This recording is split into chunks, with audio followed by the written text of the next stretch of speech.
स्वागत है आप सभी का जीएस की पाठशाला में। दोस्तों ये भारतीय इतिहास का सार वाला वीडियो है ये, ठीक है। ये 5वां वीडियो है। अगर आपने इसके पहले जो 4 वीडियो मैंने अपलोड किए हैं नहीं देखे हैं तो देख लीजिए।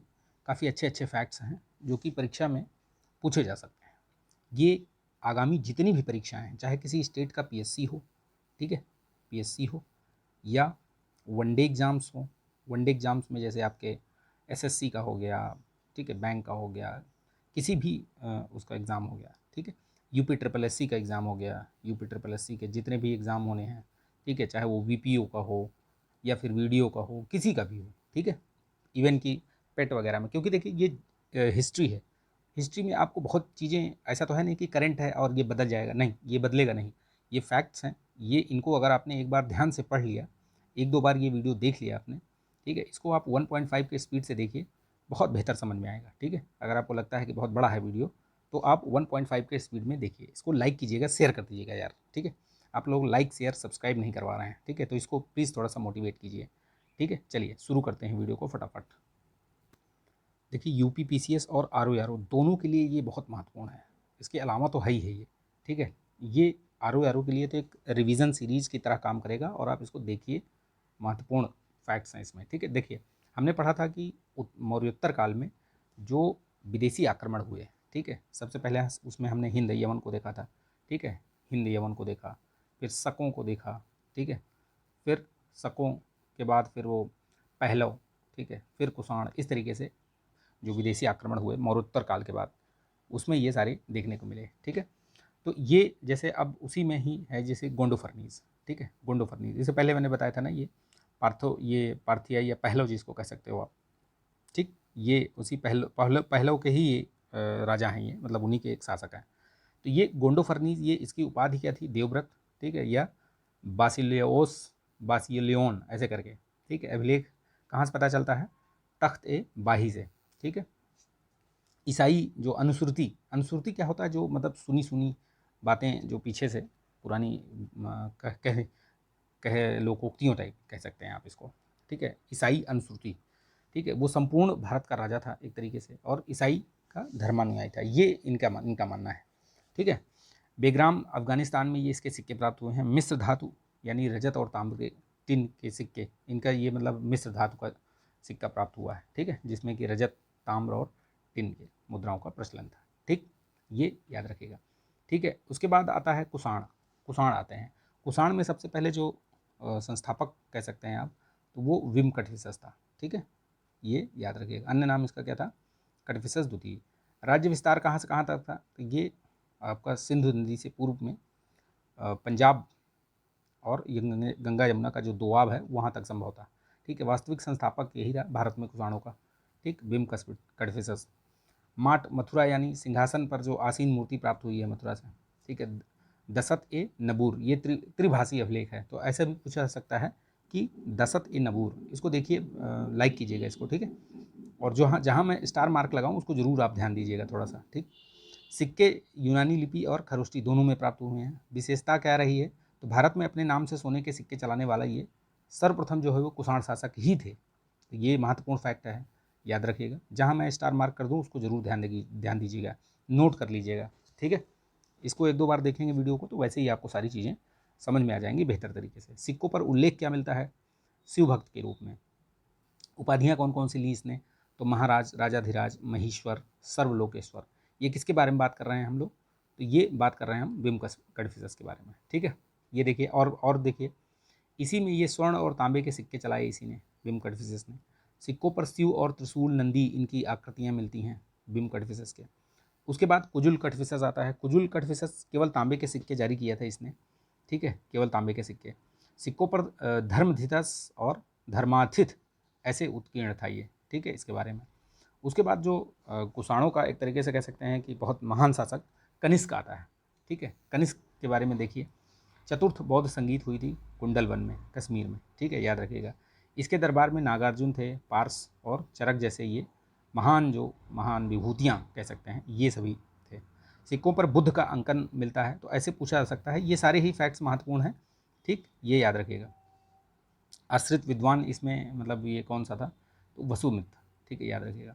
सारनाथ का बौद्ध अभिलेख। राजकवि कौन था, अश्वघोष, जिसने बुद्ध चरित्र लिखा हुआ है, बुद्ध चरित्र, ठीक, ये यहाँ पे लिख देता हूँ ऐसे, बुद्ध चरित्र, ठीक है। आप लोग कमेंट नहीं करते हो, कैसा लगा वीडियो बता दिया करिए, लाइक करने के साथ साथ कमेंट भी कर दिया करिए, हाँ ठीक लगा, अच्छा लगा, बुरा लगा, जो भी है कमेंट खुला रहता है, ठीक है। आप उसमें अपनी भावनाएं व्यक्त कर सकते हैं, कुछ पूछना है तो वो भी पूछ सकते हैं। कुषाण वंश का जो सर्वाधिक महान शासक, ठीक है, इसी के बारे में कहा जा रहा है, कनिष्क के बारे में। राजधानी पुरुषपुर या पेशावर, द्वितीय राजधानी मथुरा, ठीक है, याद रखिए। तो आप समझिए कि पेशावर से लेकर मथुरा तक फैला हुआ था इसका राज्य। उपाधि क्या क्या, देवपुत्र, महाराज अधिराज। 78 जो ईस्वी है उसमें इसका राज्यारोहण होता है, उसी के उपलक्ष्य में ये शक संवत जो कि भारत में भी अपनाया गया है, उसी के अनुसार शक संवत बोलते हैं ना, शक संवत चल रहा है। तो ये 78 ईसा पूर्व जब राज्यारोहण हुआ था कनिष्क का, उसी समय, ठीक है। साम्राज्य विस्तार कहाँ से कहाँ तक था इसका, तो देखिए उत्तरी अफगानिस्तान से, उत्तरी अफगान मतलब उत्तर में उत्तरी अफगानिस्तान, ये पश्चिमोत्तर भारत कह सकते हैं उधर, और इधर पश्चिमोत्तर क्षेत्र, और इधर पूर्व में उत्तर प्रदेश बिहार तक, ठीक है। उत्तर में ये जम्मू कश्मीर और चीन के तुर्फान तक, बिंद दक्षिण में बिंद पर्वत, मतलब कितना बड़ा साम्राज्य था इसका, ठीक है। सिक्के देखिए कौन कौन से कहाँ कहाँ से कैसे कैसे मिले हैं, देखिए पार्थियन, यूनानी, भारतीय देवी देवताओं की आकृति वाले सिक्के मिले हैं, नाना देवी को समर्पित नाणक मुद्राएं हैं, बुद्ध की आकृति युक्त तो सिक्के मिले हैं, यूनानी ईरानी में कनिष्क का नाम, उनके नाम लिखित जो हैं सिक्के वो भी प्राप्त हुए हैं, ठीक है। ताम्र सिक्कों पर अंकित एक तो शाक्य मुनि बुद्ध, ठीक है, ये ताम्र सिक्कों पर मिला है। बेदी पर बलिदान करते कनिष्क का दृश्य दिखाया गया है, तो ये याद रखिएगा, पूछा जा सकता है बेदी पर बलिदान करते हुए किस शासक का जो सिक्का है वो प्राप्त हुआ है, तो कनिष्क का, ठीक, याद रखिएगा। कनिष्क के बारे में और भी याद रखिए, महायान शाखा को इसने अपने समय में संरक्षण दिया, बेसिकली ये महायान शाखा को मानता था। जो चतुर्थ बौद्ध संगीत हुई थी, मैंने बताया था पीछे वाले वीडियोज़ अगर नहीं देखे हैं उसमें मैंने बताया हुआ है, चौथी जो बौद्ध संगीत हुई थी इसके समय पर, उसी में ये महायान और हीनयान दो शाखाओं में ये विभाजित हो गया था, ठीक है। एक होता है द्वितीय बौद्ध संगीत में विभाजन होता है, और एक होता है आपका चतुर्थ में। तो चतुर्थ में ये यही है जो आपका हीनयान और महायान दो शाखाओं में विभाजित हो जाता है। इसके द्वारा बसाए गए नगर जैसे एक तो कनिष्कपुर कश्मीर जिसको मानते हैं अभी, और एक सिरकप जिसको तक्षशिला बोलते हैं, ठीक, तो ये याद रखिएगा। मरुत्तर काल से संबंधित कुछ परीक्षा उपयोगी दृष्टि याद रखिए जो कि बहुत महत्वपूर्ण है। यौधेय के सिक्कों पर अंकन मिलता है, ये मैं पहले भी बता चुका हूँ, कार्तिकेय का। उत्तर पश्चिम भारत में स्वर्ण सिक्कों का जो प्रचलन करवाया था किसने, हिंद यवन शासकों ने सबसे पहले। अगर सिक्कों का, स्वर्ण सिक्कों का अगर प्रचलन पूछा जाए कि सब सर्वप्रथम किसने करवाया था, तो हिंद यवन राजाओं ने, जो इंडो ग्रीक राजा थे उन्होंने शुरू करवाया था, ठीक है। बाल विवाह की प्रथा का प्रारंभ कुषाण काल से माना जाता है, प्रथम जो शताब्दी उसमें माना जाता है, ठीक है। संकर्षण और वासुदेव अंकित किसके सिक्कों पर, तो अगाथोक्लीज के सिक्कों पर, याद रखिएगा ये, ठीक है। अफगानिस्तान का जो बामियान क्षेत्र है वो बुद्ध की प्रतिमा के लिए प्रसिद्ध है। अभी देखिए बीच में जब ये करीब 2000 के आसपास, 90 से 2000 के आसपास, वहाँ पर जब इसका आपका ये तालिबान का शासन था, या मतलब कोशिश, सत्ता की लड़ाई चल रही थी उस समय भी, तो वहाँ पे उस समय ये जो जो क्षेत्र था ना, ये जो बुद्ध की जो मूर्ति बड़ी सी बनी हुई थी, उसको वहाँ पे तालिबानियों द्वारा वो मतलब उसको बहुत काफ़ी नुकसान पहुँचाया गया, यानी कि बम वगैरह फोड़ दिए गए, डायनामाइट लगा दिया गया, या बंदूक से, गोलियों से, इस तरीके से, तो वो काफ़ी क्षतिग्रस्त हो गई है। हालांकि अभी भी है, उसके अवशेष बचे हुए हैं। पहला ईरानी शासक जिसने भारत के कुछ भूभाग को अपने अधीन किया था, तो कौन था वो, डेरियस प्रथम, याद रखिएगा ये 522 से 486 ईसा पूर्व में, ठीक। चलिए नेक्स्ट देखते हैं, सुंग वंश का शासक आ जाता है। सुंग वंश के बारे में समझते हैं हम। इसका जो संस्थापक रहा वो पुष्यमुत्र सुंग, राजधानी पाटलिपुत्र, भरद्वाज गोत्र के ब्राह्मण यानी पतंजलि के अनुसार कि ये ब्राह्मण था। यवनों को इसने परास्त किया था। पुष्यमित्र के पुरोहित, इसके पुरोहित कौन थे, पतंजलि। तो ये पूछा गया प्रश्न है कि पतंजलि किसके समकालीन थे, तो याद रखिएगा ये पुष्यमित्र, ठीक है, पुष्यमित्र सुंग के ये समकालीन थे, कौन, पतंजलि। अंतिम राजा ये देवभूति किसका, ये सुंग वंश का, ठीक है। अयोध्या लेख में पता चलता है कि पुष्यमित्र सुंग ने 2 अश्वमेध यज्ञ किए हैं, तो ये महत्वपूर्ण है। ये जहाँ पर भी मैं अगर स्टार मार्क लगा दूँ उसको आप महत्वपूर्ण, मतलब वेरी वेरी इंपॉर्टेंट टाइप समझिएगा, और वो प्रश्न पूछा गया है या पूछा जा सकता है, ठीक। चलिए नेक्स्ट देखते हैं हम लोग आगे। देखिए ये कनिष्क के समय पर ही मथुरा शैली और ये सब मूर्तियों की जो मूर्ति कला है वो एक तरीके से प्रचलित हुई। यानी कि कह सकते हैं कि मूर्तियाँ बनना प्रारंभ हुई। तो एक तो गांधार कला थी, ठीक है, गांधार कला जो कि आपका ये पश्चिमोत्तर जो क्षेत्र है, ये आपका तक्षशिला और ये मतलब अफ़गानिस्तान और इस तरफ वाला जो क्षेत्र है पूरा, वो वहाँ पे ये गांधार शैली थी, ठीक है। मथुरा शैली ये आपका ये भारतीय शैली थी, ठीक है, और ये यहीं पे पली बढ़ी, ठीक। तो उसी के बारे में ये सारी चीज़ें दी गई हैं। देखिए मथुरा कला के बारे में देखिए, विषय किन किन विषयों पर मूर्तियाँ बनी, तो हिंदू, बौद्ध, जैन तीनों धर्म पे जो है ये धार्मिक मूर्तियाँ बनी, ठीक है। इसका निर्माण मुख्यतः लाल बलुआ पत्थर से किया गया है। किसका? मथुरा शैली में। यक्ष यक्षिणियों की मूर्तियाँ, कुषाण राजाओं की प्रतिमाएँ, बैठने की मुद्रा में बुद्ध की मूर्तियाँ प्राप्त हुई, ठीक है। कनिष्क की जो सिर विहीन एक खड़ी मूर्ति प्राप्त हुई है मथुरा से, वो भी यहीं से प्राप्त हुई है, इसी मथुरा शैली में ही बनी हुई है वो, ठीक है। फिर गांधार शैली आती है, भारतीय और ग्रीक शैली का ये मिश्रण रहा है, ठीक है, ग्रीक शैली का मिश्रण रही है ये। आध्यात्मिकता से अधिक शारीरिक सौष्ठव दिखाने पर बल दिया गया। शारीरिक सौष्ठव का मतलब होता है जो, जैसे आजकल आपने देखा होगा कोई जिम वगैरह जाता है तो मतलब बड़े उसके कट्स वगैरह, बाइसेप्स, ये ट्राइसेप्स जो भी हैं, ये सिक्स पैक, ये सब चीज़ें ऐसे मतलब अलग अलग दिखते हैं। तो उसी तरीके से ये जो गांधार शैली है उसमें जो मूर्तियाँ बनती थी तो उसमें शारीरिक सौष्ठव पर अधिक ध्यान दिया जाता था, मतलब शरीर को सुसंगठित दिखाया जाता था, ठीक है। प्रभामंडल का सर्वप्रथम प्रयोग हुआ, ठीक। प्रमुख संरक्षक इसके कौन से? मैंने बताया कि शक और कुषाण दोनों रहे। ये कुषाण यानी कनिष्क के समय पर ये अधिक फली फूली, ठीक है। अन्य जो नाम इसके यूनानी, बौद्ध, इंडो ग्रीक भी कहा जाता है, ग्रीको रोमन कहा जाता है। प्रमुखतया जो है ये इनकी जो बुद्ध की जो मूर्तियाँ हैं, अभी हमने ऊपर देखा कि मथुरा शैली में बैठे हुए मुद्रा में ज़्यादा मूर्तियाँ मिली हैं, ठीक है, यानी कि बैठ के, ठीक है। लेकिन जो गांधार शैली में है मुख्यतः जो खड़ी मुद्रा में बुद्ध की प्रतिमाएँ मिली हैं इस तरीके से, ठीक है। तो ये महत्वपूर्ण चीज़ है, याद रखिएगा। हाल के बारे में देखिए, ये गाथा सप्तशती जो है वो प्राकृत भाषा में लिखा था हाल ने, और ये दरबारी लेखक इसके देखिए ये गुणाढ्य बृहत कथा और सर्ववर्म कातंत्र, ये कातंत्र पूछा भी गया है, और बृहत कथा ये गुणाढ्य ने लिखा है, ठीक है। तो ये याद रखिएगा। अब आते हैं हम लोग गुप्त काल और गुप्तोत्तर भारत में, यानी कि गुप्त वंश के बारे में पढ़ेंगे हम, और उसके बाद जो गुप्तोत्तर काल आता है उसके बारे में पढ़ेंगे। तो देखिए गुप्त साम्राज्य, देखिए कि इसके बारे में ये जो कहा जाता है कि लगभग 275 से लेकर के 550 ईस्वी तक ये शासन किया है। संस्थापक कौन माना जाता है? तो श्रीगुप्त, 275 ईस्वी में। अब हम ईस्वी में चल रहे हैं, कन्फ्यूज मत होइएगा, ठीक है। ईसा पूर्व और ईस्वी। प्रथम शक्तिशाली शासक जो था वो चंद्रगुप्त प्रथम रहा है, तब उसी के बारे में हम शुरुआत करेंगे। देखिए 319 से लेकर के 335 ईस्वी तक इसका शासन रहा है, ठीक, इसका चंद्रगुप्त प्रथम का, ठीक। प्रमुख मुद्राएं कौन कौन सी रही हैं? तो लिच्छवी प्रकार की और राजा रानी प्रकार की, ये याद रखिएगा, महत्वपूर्ण फैक्ट है ये, ठीक। ये वास्तविक संस्थापक माना जाता है। वैसे अगर संस्थापक बोला जाए तो श्रीगुप्त था, लेकिन वास्तविक संस्थापक कौन था गुप्त वंश का? तो ये यही था, चंद्रगुप्त प्रथम, ठीक है। विवाह देखिए इसने किससे किया था? तो ये लिच्छवी की कुमार देवी से, ठीक, याद रखिएगा। महाराजाधिराज की इसने पदवी उपाधि ग्रहण करी थी। गुप्त संवत चलाया, जब ये सिंहासन पर बैठा तो इसने गुप्त संवत चलाया 319 ईसा पूर्व। गुप्त काल को, ठीक है, इसकी जो सांस्कृतिक उपलब्धियां रही हैं उसके आधार पर इसको जो है वो स्वर्ण काल कहा जाता है, ठीक। तो इस सोने के सिक्के चलाने वाला प्रथम जो गुप्त शासक था कौन था? चंद्रगुप्त प्रथम। अगर चांदी के सिक्के की बात की जाए तो वो चंद्रगुप्त द्वितीय, ठीक। ये आगे आगे आएगा कहीं फैक्ट, ठीक। चलिए फिर चंद्रगुप्त के बाद आता है समुद्रगुप्त, ठीक है। समुद्रगुप्त के बारे में देखिए, इसको तो आपने पढ़ा होगा कि इसको भारत का नेपोलियन कहा जाता है। हालांकि नेपोलियन कब आया था? ये ईस्वी 335 से लेकर 375 ईस्वी में था।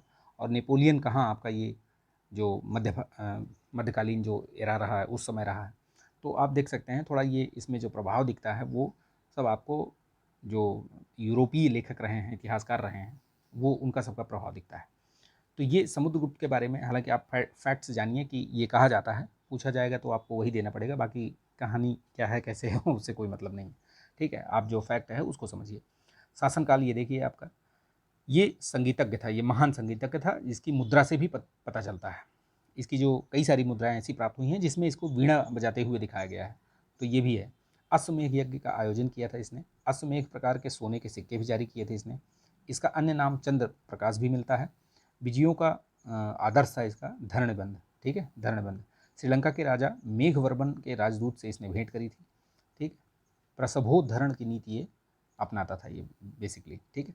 बिसेंट ए स्मिथ ने भारतीय नेपोलियन, ये देखिए मैंने बताया ना कि ये यूरोपीय जो इतिहासकार रहे हैं उन्होंने ही ये सब वो मतलब अपनी एक मनगढ़ंत वो बताया है, लेकिन अब चूंकि बता दिया है और ये फैक्ट है, पूछा भी गया है, तो आपको तो याद करना ही पड़ेगा, ठीक है। उपाधियाँ इसको और कौन कौन सी हैं, तो ये पराक्रमांक, ठीक, ये इसके बारे में याद रखिएगा, ठीक है।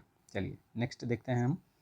देखिए और भी प्रमुख उपाधियाँ इसके बारे में कौन कौन सी हैं, ये याद रखिएगा, पूछा भी जा सकता है ये, ठीक है। जैसे ये पराक्रमांक हमने देख लिया, पृथिव्या प्रथम वीर ये भी है, अप्रतिरथ भी है, व्याघ्र पराक्रम है, अश्वमेघ पराक्रम, ठीक है, अप्रत वार्यवीर और कृतांत परशु, ये सब उपाधियां हैं। एक बार दो बार देख लीजिए, अगर जैसे ऑप्शन में आएगा तो आप अपने आप मतलब उसको कर ले जाएंगे, ठीक है। तो ये सोचिए मत कि नहीं आएगा ऐसा, अश्वमेघ पराक्रम भी है इसका। देखिए समुद्रगुप्त, ये समुद्रगुप्त था जो उसके समकालीन कुछ जो दक्षिणापथ के 12 राज्य थे वो कौन कौन से हैं, इससे प्रश्न पूछा भी गया है। शायद 2000 पीसीएस के यूपी पीसीएस के 2021 में या 20 में ये प्रश्न पूछा भी गया था, ठीक है। तो कौशल में महेंद्र, महाकांतार ये व्याघ्रराज, कोवरल मंटराज, पिष्टपुर में महेंद्रगिरी यानी कि कांची विष्णुगोप, ठीक है, एरंडपल ये दमन, कोट्टूर में स्वामीदत्त, वेंगी हस्तिवर्मा, पलक्का में उग्रसेन, औमुक्त नीलराज, राष्ट्र देवराष्ट्र में कुबेर, कुस्तलपुर में धनंजय। तो ये याद रखिएगा, ये पूछा गया था, ये पूछा था शायद, मतलब ये मैचिंग में था ये बेसिकली, एक तरफ राज्य दिए थे समकालीन और दक्षिणापथ के और एक तरफ शासक, तो वो याद रखिएगा ये नाम, एक दो बार पढ़ लेंगे तो याद आ जाएगा ये, ठीक है। समुद्रगुप्त द्वारा 6 प्रकार के सिक्के जारी किए गए थे, तो महत्वपूर्ण है, याद रखिएगा कौन कौन से प्रकार के जारी किए गए थे सिक्के। देखिए गरुण प्रकार के, धनुधारी प्रकार के, परशु प्रकार के, अश्वमेघ प्रकार के, व्याघ्र हनन प्रकार के, वीणावादन। तो यही वीणावादन वाला मैंने बताया था ना अभी कि ऐसे सिक्के प्राप्त हुए हैं जिसमें इसको स्वयं को वीणा बजाते हुए दिखाया गया, तो बोलते हैं कि ये साहित्यकार भी था ये, यानी कि इसको संगीत पसंद था, ठीक है। समकालीन 5 सीमावर्ती राज्यों के बारे में भी पता चलता है, उत्तरी और उत्तर पूर्वी सीमा पे कौन कौन से, समतट, डवाक, कामरूप, करतपुर, नेपाल, इनके बारे में जानकारी भी मिलती है, ठीक है। चलिए देखते हैं। देखिए प्रयाग प्रशस्ति ये हरिसेन द्वारा रचित थी, और ये किसके बारे में बताया गया है इसमें, तो ये समुद्रगुप्त के बारे में ही बेसिकली इसमें जानकारी आपको मिलती है। अब देखिए इसके बारे में कुछ कुछ जानकारियां हैं जो कि परीक्षा के दृष्टिकोण से बहुत महत्वपूर्ण हैं, आप इनको देख लीजिए एक बार। इसके रचनाकार मैंने बता दिया आपको, ठीक है, कि ये हरिसेन, ठीक है, अशोक के स्तंभ लेख पर ये बनी है, मतलब वहीं पे इसको भी बना दिया गया है, ठीक। चंपू शैली में है, ये याद रखिए, गद्य और पद्य मतलब मिश्रित, ठीक है। दौहित्र, लिच्छवी दौहित्र समुद्रगुप्त द्वारा स्वयं को दिया गया नाम एक बताया गया है, क्या, दौहित्र, ठीक है, लिच्छवी दौहित्र। उल्लेख गंगा अवतरण कथा में। अन्य उत्कीर्ण लेख इसके उसमें जो है वो अशोक का भी उसमें है, जहांगीर भी हैं और बीरबल, ये तीनों लोगों का इसमें उल्लेख मिलता है। इसमें जो ये प्रयाग प्रशस्ति है, तो ये प्रयाग प्रशस्ति से कई बार प्रश्न पूछा गया है कि किन किन निम्नलिखित में से किसका उल्लेख इसमें है या नहीं है, इस तरीके से प्रश्न पूछा गया है, तो ये महत्वपूर्ण है, याद रखिएगा, ठीक है। तो उसमें बीरबल का है, जहांगीर का है और अशोक का है, और समुद्रगुप्त का है ही है फिलहाल। 7वें श्लोक का आरंभ समुद्रगुप्त की सामरिक विजयों के वर्णन से है, ठीक, ये याद रखिएगा। 21वीं पंक्ति में आर्यावर्त के 9 राज्यों का उल्लेख मिलता है, 22वीं में सीमावर्ती राज्यों का उल्लेख मिलता है, 21वीं में आठविक राज्यों का उल्लेख मिलता है राज्य का, 23वीं 24वीं पंक्ति में विदेशी शक्तियों के उसमें नाम भी दिए गए हैं, ठीक है। कभी अगर आप प्रयागराज जाइए, मोस्ट ऑफ द मतलब आपके जो अपने स्टूडेंट हैं, बहुत सारे स्टूडेंट प्रयागराज में हैं, तो अगर आप वहाँ हैं तो आप प्रयाग प्रशस्ति देखने जरूर जाइएगा, ठीक है। उससे क्या होता है कि चीज़ें एकदम आपकी कंफर्म हो जाएंगी। चलिए उसके बाद आता है चंद्रगुप्त विक्रमादित्य, जिसका शासनकाल रहता है 375 से 415 ईस्वी, ठीक है। इसकी माता का नाम दत्त देवी, पिता का नाम समुद्रगुप्त, ठीक है। अन्य नाम इसका नरेश चंद या सिंह चंद या नरेंद्र सिंह ये है। गुप्त लेखों में नाम इसका तत्परिगृहित, ठीक है। साम्राज्य विस्तार के साधन इसका क्या क्या था, तो लड़ाई झगड़ा तो था ही, युद्ध तो था ही करना, उसके अलावा वैवाहिक संबंध स्थापित करना। आपने देखा होगा इसके पहले भी बिंबिसार हो गया या चंद्रगुप्त मौर्य हो गया, ठीक है, इसने क्या करा था, इन लोगों ने अपने जो उसके पहले भी, ठीक है, उसके पहले भी लोगों ने ये वैवाहिक संबंध स्थापित करके अपने राज्य को विस्तृत किया था। ठीक, तो ये याद रखिएगा। ठीक है, चलिए अब देखिए पत्नी का नाम क्या था, कुबेर नाग। ये पत्नी का नाम याद रखिएगा, नागराज कुमारी। ध्रुव देवी भी थी इनकी। पुत्री इनकी क्या हुई थी, ये प्रश्न भी पूछा गया है, ये प्रभावती देवी। ठीक है, ये प्रश्न आया हुआ है। दामाद इनके रुद्रसेन द्वितीय, वाकाटक नरेश, ये याद रखिएगा, महत्वपूर्ण है। तो ऐसे भी प्रश्न पूछा जा सकता है। ठीक है, तो देखिए महत्वपूर्ण उपाधियाँ कौन कौन सी हैं, तो ये विक्रमादित्य। अगर ये शकों पर विजय भी इनकी सबसे बड़ी सफलता रही है। ठीक, तो ये याद रखिएगा। समस्त पृथ्वी को जीतने वाला भी कहा जाता है इनको। इनके जो सोने चांदी और तांबे के सिक्के ये दोनों हैं। ठीक है, याद रखिएगा। चांदी का ये सर्वप्रथम सिक्का जारी करने वाला पहला जो गुप्त सम्राट ये था चंद्रगुप्त द्वितीय, यानी कि विक्रमादित्य ही था। ठीक, इसका अन्य नाम जो है देवगुप्त, देवराज भी मिलता है। विक्रमादित्य सकारी, सकारी का मतलब होता है शकों का अरी, शक धन अरी, है ना, शक धन अरी, आपको हिंदी भी बता देंगे।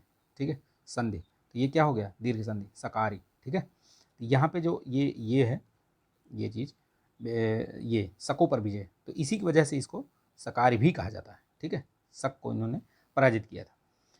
ठीक, चलिए मेहरौली में एक स्तंभ लेख मिला है, आपने देखा होगा अगर आप जाते हैं। ठीक है, तो वहाँ विष्णुपद पर्वत पर विष्णु ध्वज की स्थापना, वर्तमान में कुतुब मीनार के समीप ये, आप अगर आपको कुतुब मीनार अगर आपने देखा होगा, वहाँ पे एक मेहरौली का स्तंभ भी बोलते हैं उसको। और वो ऐसा स्तंभ है, सोचिए आप कि उसमें अभी कब का है ये, देखिए 375 से 415 के बीच का ये इनका शासन था चंद्रगुप्त विक्रमादित्य का। और तब से लेकर आज तक उसमें एक मतलब आपको जंग मतलब दिखेगा नहीं, एकदम वैसे का वैसा बना हुआ है वो। देख सोचिए आप कितना मतलब रासायनिक पद्धति कितनी उत्तम रही होगी। ठीक है, किस उच्च कोट की रही होगी, आज तक उसमें जंग नहीं लगा हुआ है। ठीक है, धूप गर्मी बरसात सब कुछ झेल रहा है वो तब से। तो ये था उस समय का। ठीक है, इसी वजह से ये सारी चीज़ें मिला करके आपको गुप्त काल का जो है मतलब स्वर्ण काल कहा जाता है भारतीय इतिहास का।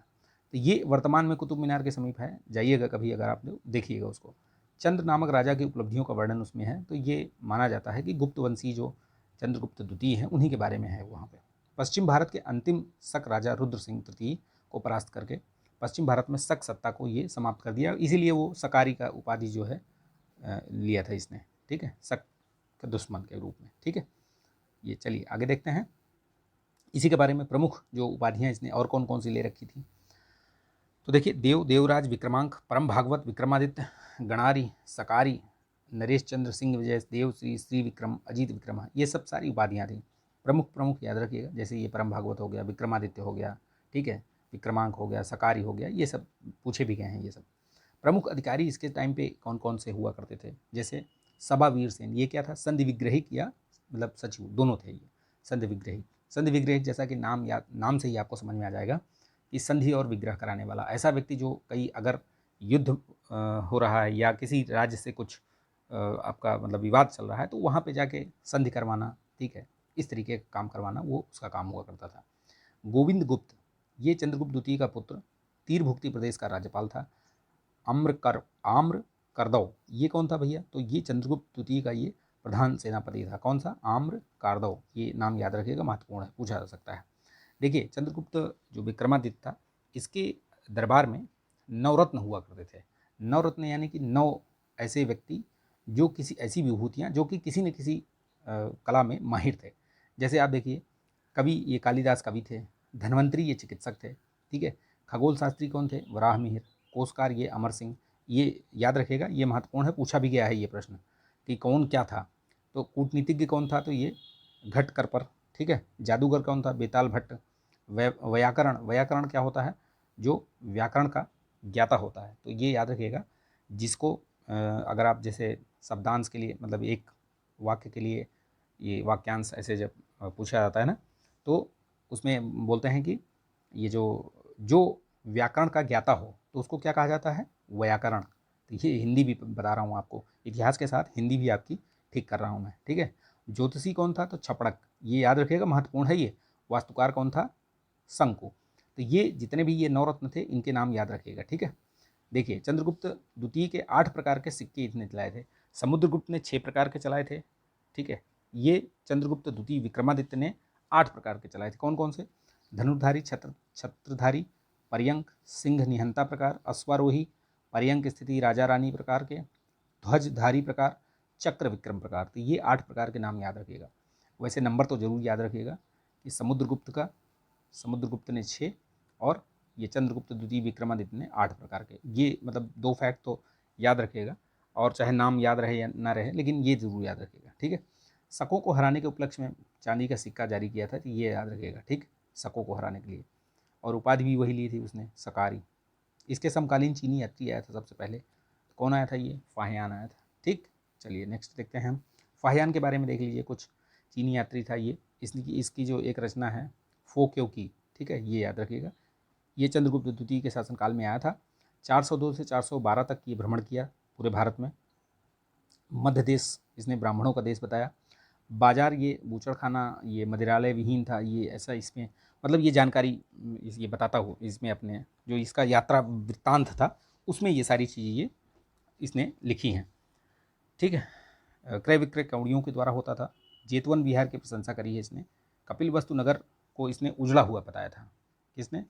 फाहियान ने। पाटलिपुत्र नगर, ये जो है वापसी यात्रा यहीं से प्रारंभ की थी इसने। ठीक है। अब चंद्रगुप्त द्वितीय विक्रमादित्य के बाद आता है कुमारगुप्त प्रथम। ठीक है, 415 से 455 ईस्वी तक। ठीक है, ये क्रम भी याद रखिएगा, क्रम भी पूछा जाता है। ठीक, याद रखिएगा। कुमारगुप्त प्रथम, इनकी जो उपाधि रही है महेंद्रादित्य। चंद्रगुप्त द्वितीय की पत्नी ध्रुव देवी से ये उत्पन्न हुए थे। ठीक, सर्वाधिक प्राप्त जो गुप्तकालीन अभिलेख हैं, इन्हीं के टाइम पर ये बहुत सारे अभिलेख, यानी कि अगर सर्वाधिक अभिलेख पूछा जाए किस राजा के मिले हैं, तो ये कुमारगुप्त प्रथम के मिले हैं। ठीक है। ताम्रपत्र भी मिला है धनदय से, दामोदरपुर से, बेग्राम से, ये सबसे प्राप्त हुए हैं। स्वर्ण रजत ताम्र मुद्राएं प्राप्त हुई हैं। बिलसड अभिलेख ये पूछा जाता है। ठीक है, वैसे तो सारे ही महत्वपूर्ण हैं, लेकिन ये भी पूछा गया है।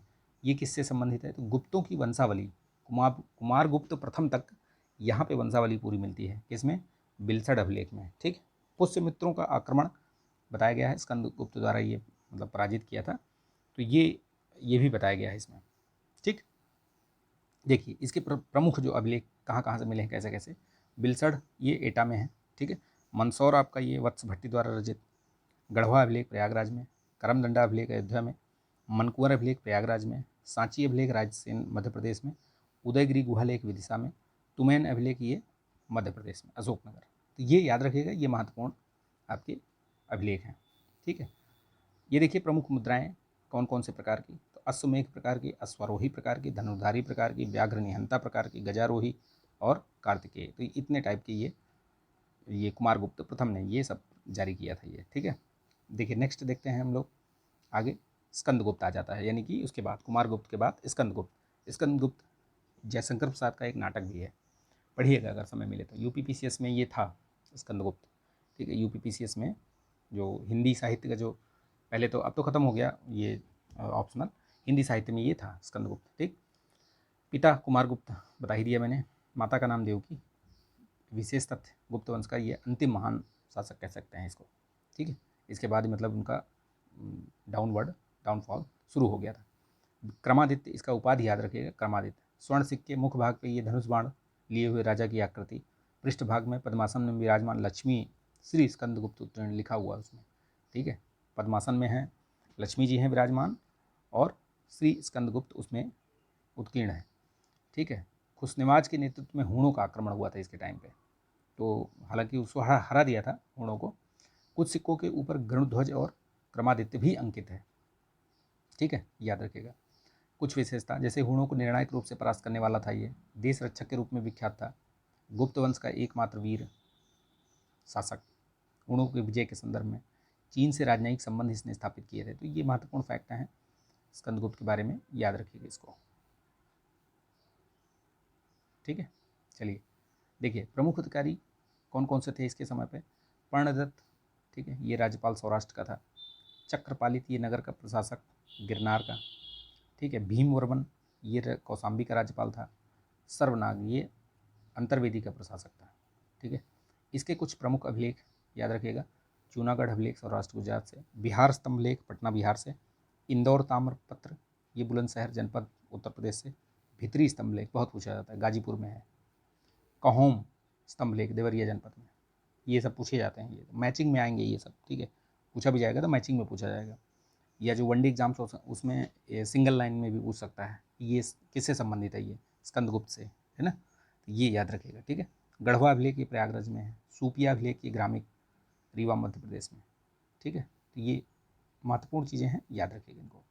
मंदसौर अभिलेख के बारे में याद रखिएगा, कुमारगुप्त के समय का है, राज्यपाल बंधु वर्मा द्वारा इसमें मतलब बंधु वर्मा का उल्लेख है। सूर्य मंदिर का निर्माण, ठीक है, पट्टवाय यानी रेशम बुनकर श्रेणी का उल्लेख है इसमें। तो ये ऐसे प्रश्न पूछा गया है कि रेशम बुनकर श्रेणी का उल्लेख किस अभिलेख में है। तो ये आप महत्वपूर्ण है, मैं इसीलिए बता रहा हूँ कि मंदसौर अभिलेख, इसमें ये उल्लेख मिलता है, किसका, रेशम बुनकर श्रेणी का उल्लेख, ये प्रश्न पूछा गया है, ठीक है। तो ये जो मैं बता रहा हूँ वो महत्वपूर्ण है, उसको जरूर याद रखिएगा, ठीक है। एरण अभिलेख सती अभिलेख का प्रथम अभिलेखीय साक्ष्य है, जो कि 510 ईस्वी में ये लिखा गया है, ठीक है। तो इसको एक काम करते हैं, 50 पेज तक ही रहने देते हैं, आगे यहाँ एरण अभिलेख से नेक्स्ट वीडियो में जो 6वां भाग आएगा इसका, वहाँ से शुरू करेंगे, ठीक है। 10-10, 15-15 पेज हम आपको इसको पूरा करवा देंगे, ठीक है। तो इसको लाइक कीजिएगा, आपको वीडियो पसंद आया तो लाइक कर दीजिएगा, शेयर कर दीजिएगा दोस्तों में, ठीक है। इसको मैं बहुत जल्दी ही ख़त्म कर दूँगा, ठीक है। अभी ये बहुत बड़ा वीडियो हो जाएगा, इसलिए मैं इसको थोड़ा सा छोटा कर दे रहा हूँ, ठीक। तो चलिए मिलते हैं नेक्स्ट वीडियो में, तब तक के लिए पढ़ते रहिए, मस्त रहिए, बिंदास रहिए, ठीक है। जय हिंद।